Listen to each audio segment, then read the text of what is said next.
The Iberian city of Ullastret was between the 6th and 2nd centuries BC, one of the largest concentrations of pre-Roman population in the Iberian Peninsula and, during this period, became the capital of the indigenous people.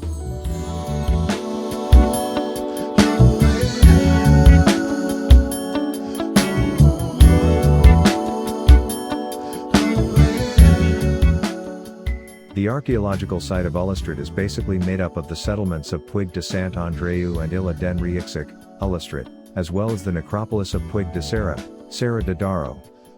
The Puig de Sant Andreu is the only site currently open to the public and houses the Ullastret headquarters of the Museum of Archaeology of Catalonia.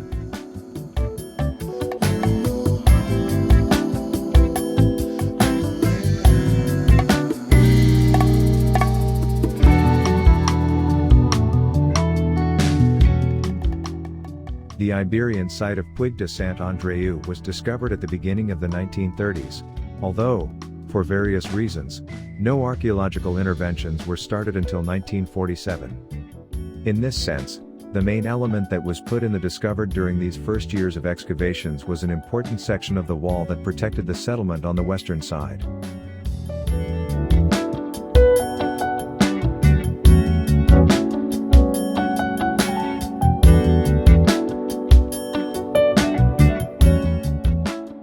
The first continuous settlement on this hill was an early Iron Age settlement established in the last quarter of the 7th century BC, the materials of which are basically known.